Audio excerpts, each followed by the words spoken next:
Welcome to Telltale. I'm Greg, and I am going to discuss another in my series about the magazines, the literature magazines that I read. This one is a magazine that's been around a long time, but it's the latest issue of the magazine. And it's a very uncommon magazine. You can't really call it a science fiction magazine. And that is New Worlds magazine. This issue is volume 66, number 224. I received mine in October, and I've been reading it. Almost done. I still have to read Wigan, but I decided I'm going to talk about the magazine now because I'm changing how I'm doing these magazine review videos. What I want to do is that I want to talk about the whole magazine, but then there are certain stories I'm coming across where I want to talk about just those stories specifically. And in particular, any authors that are in my list of authors where I want to cover everything that has been done by that author that I can get my hands on. I definitely want to do a separate video just for their story to be part of the whole playlist of that author's works.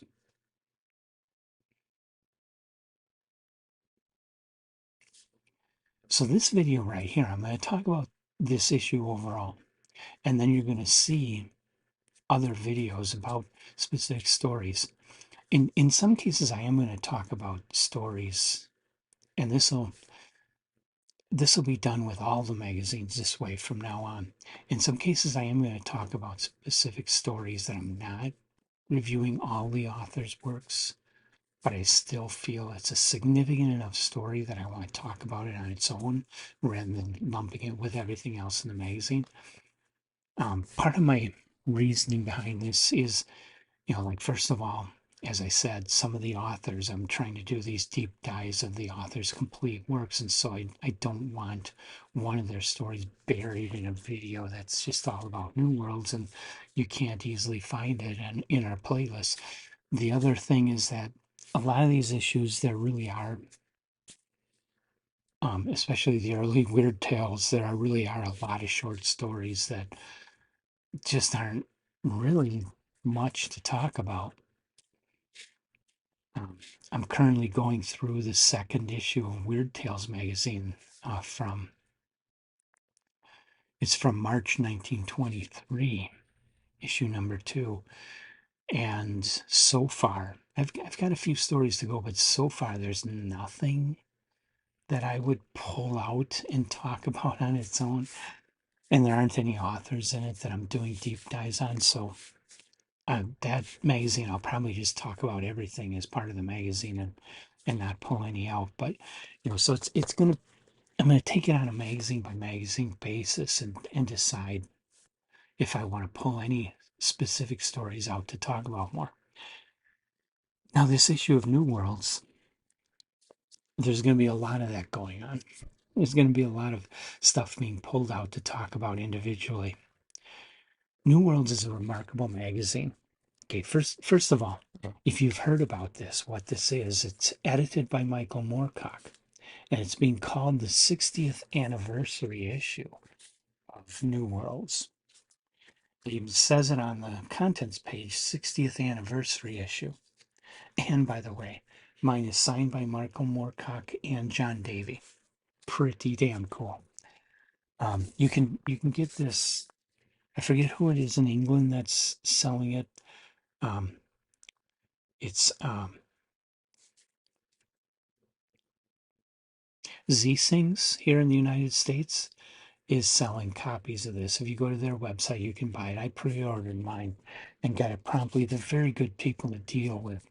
They sell a lot of excellent used books if you're looking for stuff that's out of print. And I would say that's a good first place to go to look for things. They've been around quite a long time and are well known in the science fiction genre as a bookseller and for used books and what I've dealt with them so far. They're very nice, very friendly people. So anyway, I got a hold of my copy of New Worlds from them. and they call it the 60th anniversary. Now, what you got to remember is it's really the 60th anniversary of Michael Moorcock's New Worlds.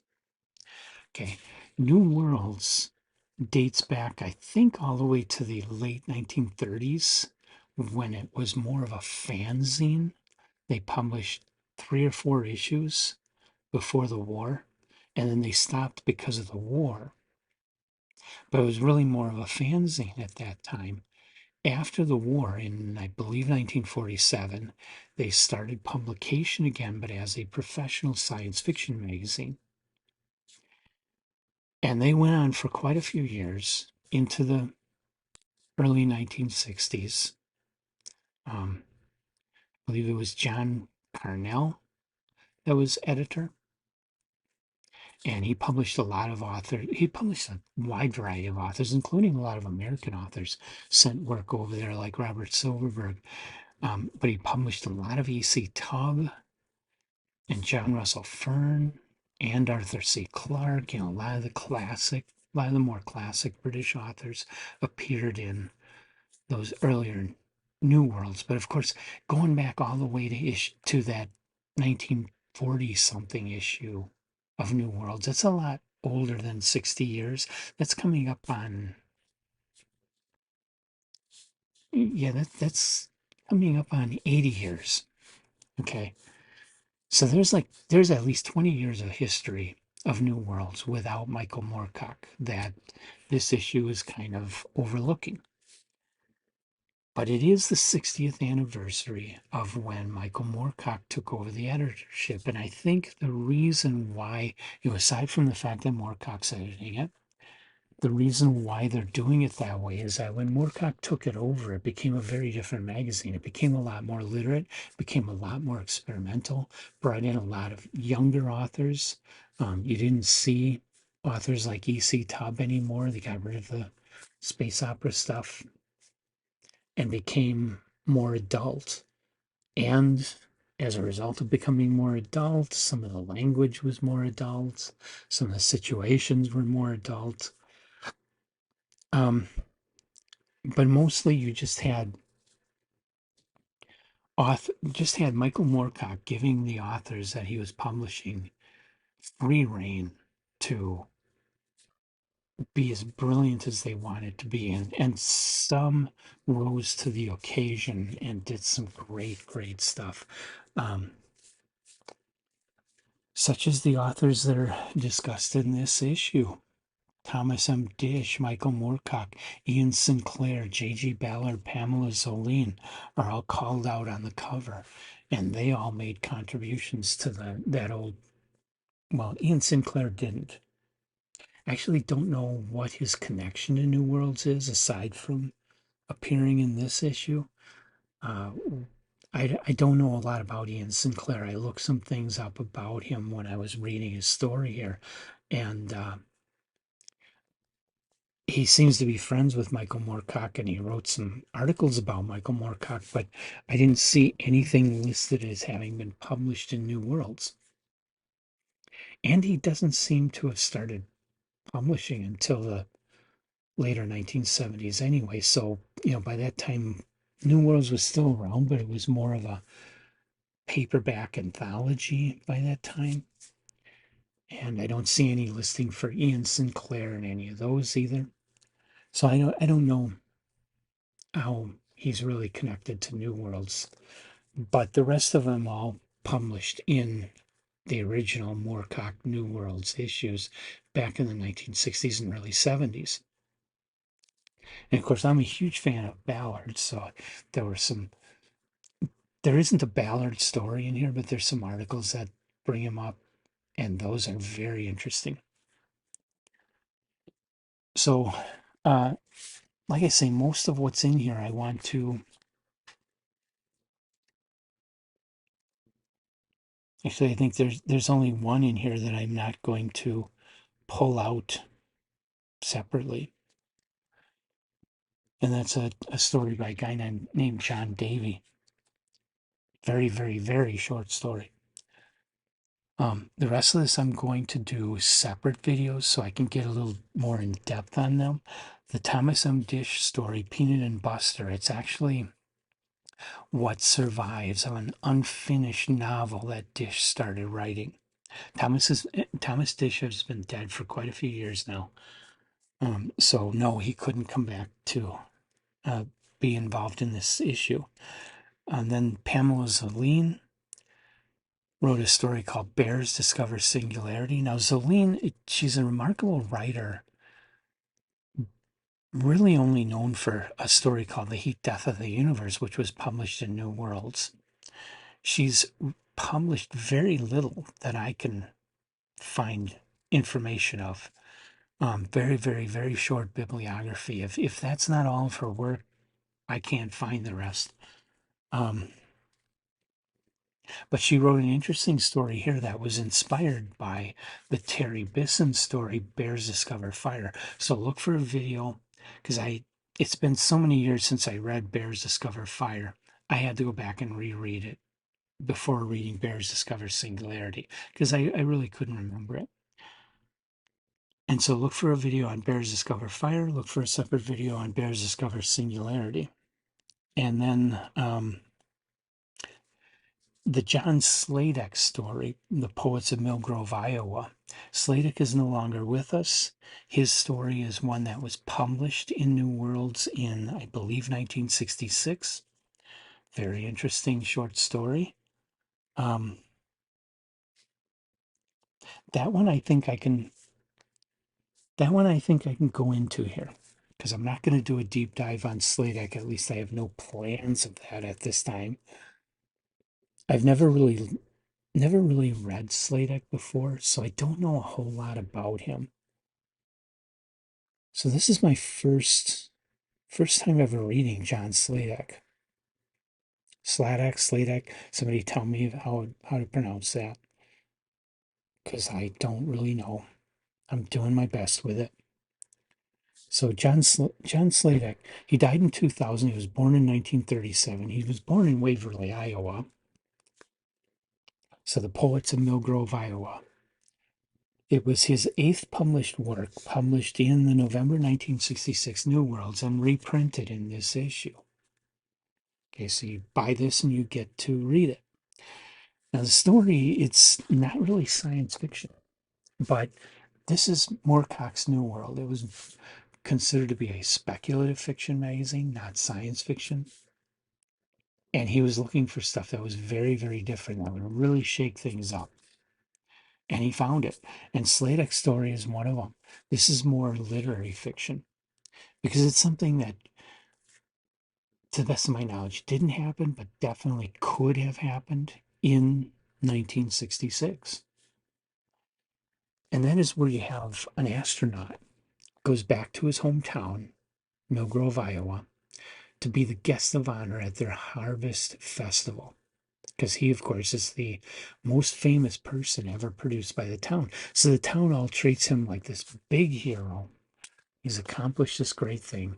And when they are going to present him with a key and they have him give up, he gives up. He gets up in front of the mic and he gives a speech like, "You are all so stupid worshiping me.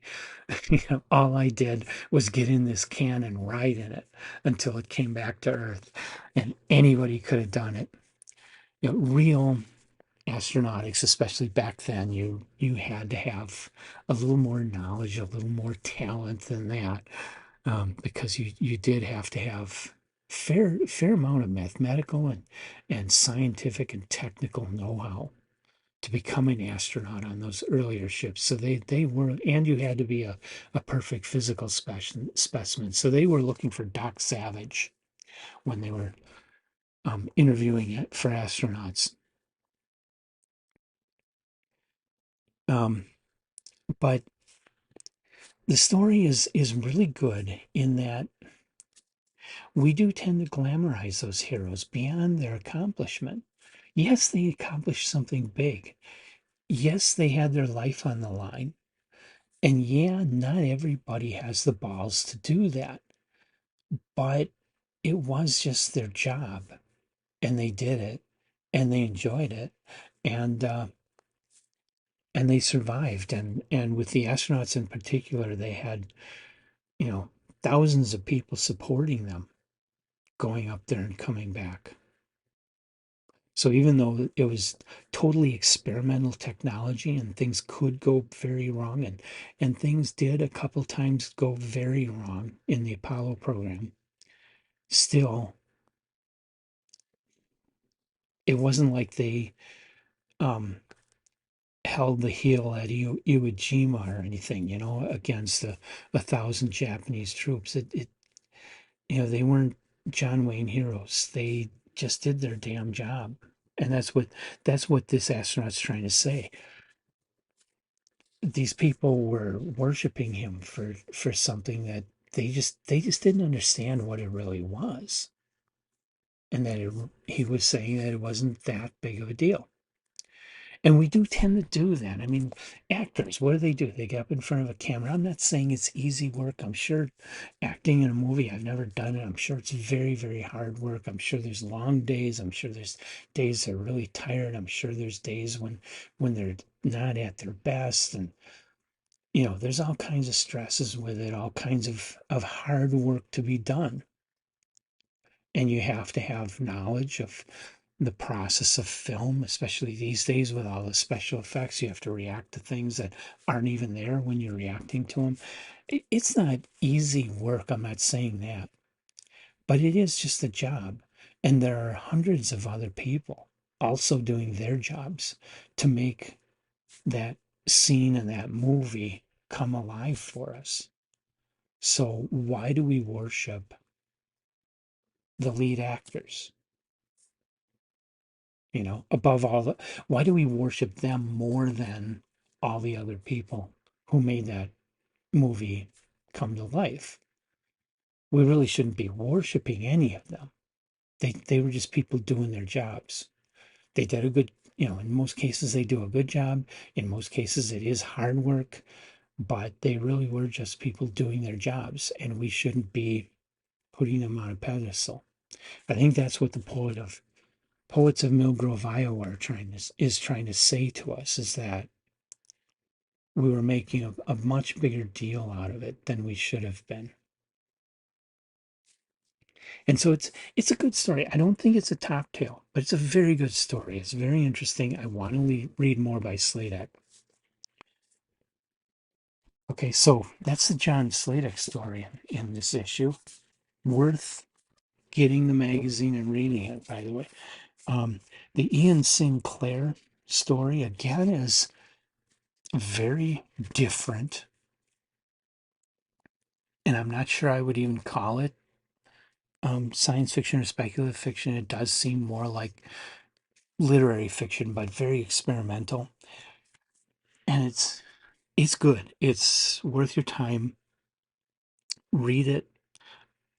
Sinclair's another one I knew nothing about before getting this, and I did a little research before reading the story, and I've read the story, and I'm intrigued by him. I want to read more of his work.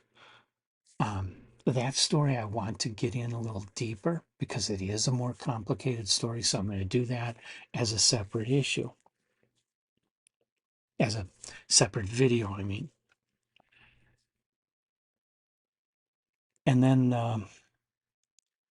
Pamela Zoline also has a really interesting article in here about the exhibit that J.G. Ballard did, where he did sculptural artwork of these crashed cars. This was before he wrote the novel Crash. He did this installation art exhibit where he got these wrecked cars and he put them in a gallery, and they were different types of cars. One was an economy car, one was a fancy car, one was kind of intermediate. Um, and they had been through car crashes, and he bought the wreck and put it in an art gallery and did this crashing cars exhibit. And it's interesting stuff, but it did lead to his novel Crash. So reading about that, I think, is important for that. Then there's Michael Moorcock's Wigan, which is a Jerry Cornelius story, and Jerry Cornelius he's a character part of Moorcock's whole multiverse thing, but he's more of a 60s James Bond type character. So very different from the Elric kind of stuff that Moorcock does, and yet still part of that whole multiverse thing that Elric is a part of. In the Jerry Cornelius series, it contains 3 or 4 novels and 20 some short stories now that have been written throughout Moorcock's career, going all the way back to the first one in 1966, which, of course, was published in New Worlds magazine. So it's a long running series. It's different from the Elric by Moorcock. So, if you're looking for that kind of heroic fantasy, Jerry Cornelius is going to be a different kind of creature. But it is still Moorcock. And it is very, very highly regarded. One of the Jerry Cornelius stories, the final program, was actually made into a movie in the 60s. I've never seen it, but I know it was made into a movie. So I still have yet to read Wigan, but that's okay because I do want to do a separate video on Wigan. I'm expecting great things from it. I like Moorcock so far, and like I say, the Jerry Cornelius series is very famous in the history of science fiction. And there's a John Davies story, Crowns of Creation, which was I didn't care for it much. It's really more like a poem. If you can see that, that's it, 1 page, and it looks like a poem. It doesn't really read so much like a poem, but it looks like a poem. And it's just about this Queen Death spreading death through the land.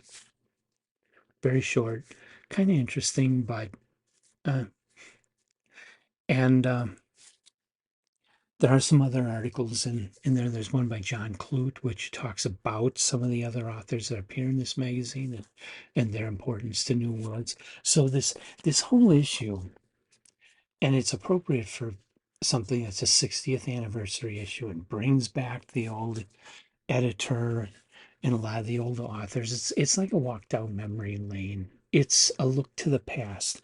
It's bringing back what made new wave science fiction so great and kind of bringing it back and making it today at the same time that it's full of nostalgia for what they did in the 60s. What's written here is still really good and really cool and worth your time and attention today. It's excellent stuff. It's like I say, a lot of it's very literate, very well written, and I like the idea of this issue.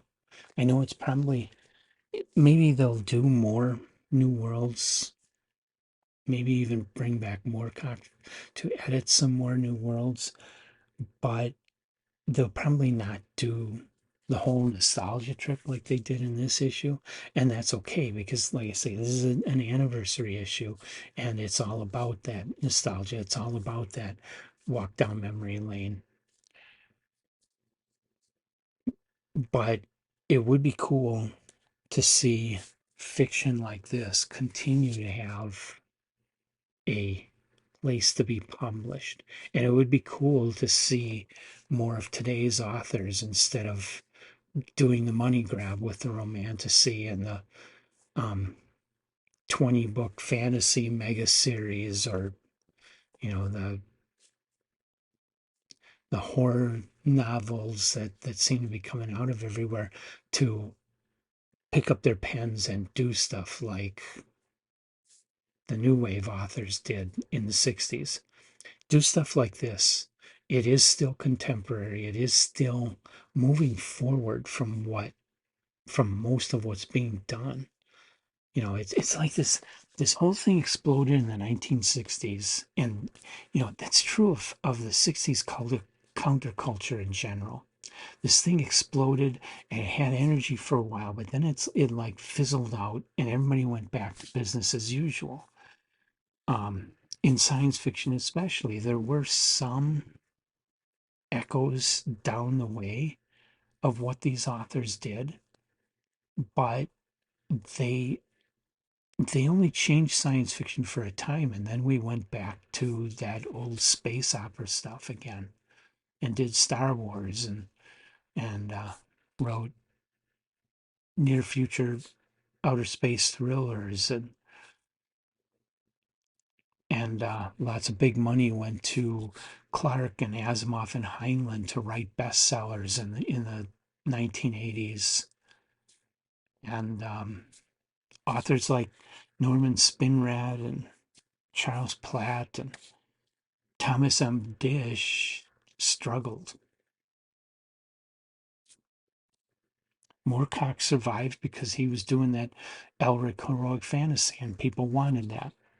Ballard survived because he moved more into literary fiction and really hit big with Empire of the Sun, made into a Spielberg movie, and he went a long way. But others from that time period struggled. Some of these other authors, none of the younger people today have ever heard of. Ian Sinclair, Pamela Zoline, John Sladek, John Clute. A lot of the younger people today don't even know who those people were, and yet they were doing some really great writing. And I think that a lot of the under 40 genre readers today need to discover the new wave and need to discover this more literate sort of fiction and understand that what we did once Star Wars came out is basically scrap all that hard work and go back to writing mindless adventure driven by dollars. And that's still where we're kind of stuck. We got some people that are being very political about one specific political issue, which is getting really tired. We got some people that are doing some great stuff, but we got a lot of people that are just writing. There's nothing wrong with just writing a book that's fun and not super literate, not super brainy, but we need more of the brainy and a little less of the mindless adventure, little less of the fairy porn, and a little more attention to some just damn good writing. And so hopefully things like this will bring that out a bit more and really revive people's interest in all those old 1960s authors. Bring them back, study them, learn from what they did, and then turn around and start writing some really excellent science fiction, fantasy, and horror. Stuff like Dish would write, stuff like Platt would write, stuff like Moorcock would write, stuff like Ballard wrote, um, stuff like Spinrad and Ellison and Le Guin. Bring those people back, learn from them, learn why they did what they did and how they did what they did and how you can do it too by spending, there's no price on this, spending, I don't know, $8.95. We'll send you our complete kit of how to write. No, I'm being ridiculous, but seriously, this is something that today's writers need to study and learn from these people and learn what they did back in the 60s and 70s and into the 80s instead of just kind of forgetting them and forgetting the advancements they made.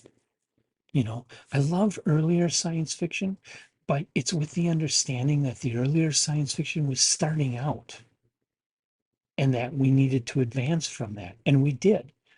We advanced from that in the 1940s by becoming more scientific. We advanced from that in the 1950s by opening up to more than just the hard sciences and also opening up to things like humor and doing a little better writing and having some better characters. And then we advanced it all the way into literature in the 1960s with the experiments that Moorcock was publishing in New Worlds, and some of the stuff that people were doing over here, like Allison and Spinrad. And we did that. We advanced it, but then we just kind of scrapped it all and went back to the mindless adventure. Like I say, nothing wrong with the mindless adventure. It's fun once in a while to have that, but the other once in a while, you need the intelligent stuff, you need the well done stuff, you need the literate stuff. And that's what New Worlds created, and that's what New Worlds